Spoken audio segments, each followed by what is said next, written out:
Hey, Robbie, Jack here. Here to give you a bit of a statistical breakdown, a bit of a stat breakdown from the last game. I'm going to put this right here in front of me. It will say, the stats of Wolves on the left and then the stats of Spurs to the right.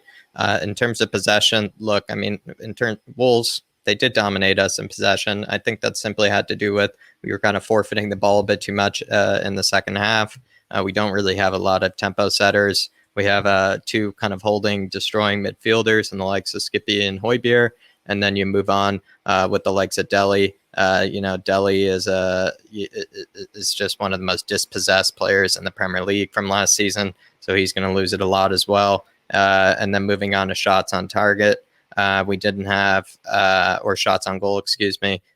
We had plenty of shots, but Wolves were just plenty better at getting shots for themselves. A lot of them came out of the box though, just when we would clear the ball, and we did have, I think, maybe higher quality chances. Corner kicks, we were close to relatively the same. Wolves definitely had plenty more crosses, coming in from Traore, Trincao, Semedo. It really was, maybe more them kind of relying on the long ball than we were. Definitely they were fouling us more. That's probably had to do with the fact that we definitely were getting inside a bit more. Maybe we're challenging them, and they had to kind of bring us down because we had a lot scarier moments. But yeah, that's probably what I would say. In terms of the game, I thought we played still quite well. With Nuno, it just shows, I think, the fitness levels that he has the team under.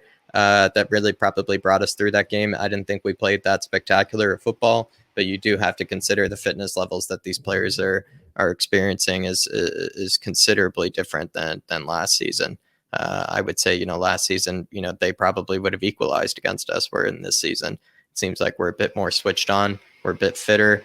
We seem to be fitter than other teams, even at this stage as well. Also, maybe just Skip and Højbjerg just do provide a bit of that midfield assuredness. I feel like our midfield was just far better than it was last season, just at least defensively, because now, the back four doesn't have as much of an excuse to perform poorly, simply because, the midfield in front of them is very strong defensively, very strong physically, very, even nasty, you might say as well. So the back four doesn't have as much of an excuse anymore.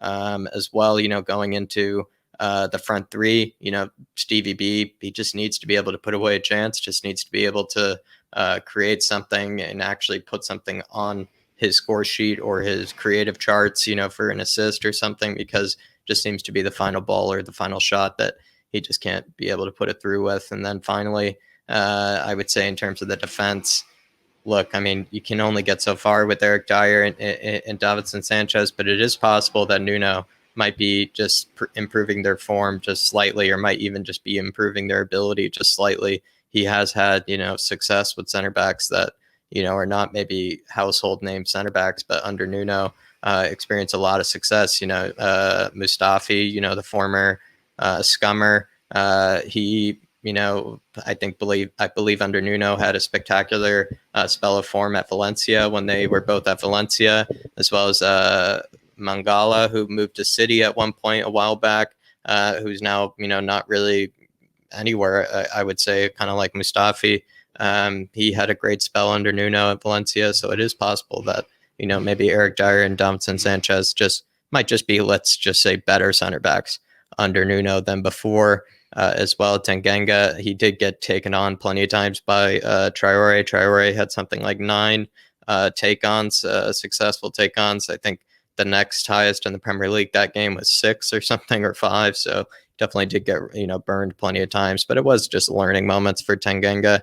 He just needs to be able to just defend a bit more with his brain there. And he did that last game. I feel like last game he's defending plenty much with his brain, while still using his physicality. But I feel like in this game he just maybe backed himself a bit too much in the physical battles than he did in maybe the mental battle against Adama. But yeah, still, a clean sheet. I think Hugo had a spectacular performance, whereas last game he wasn't asked much of him, and he definitely was asked a lot of him for this game. So, honestly, 1-0, who couldn't be happier? But yeah, thanks. Appreciate it, Robbie. I'll see you soon.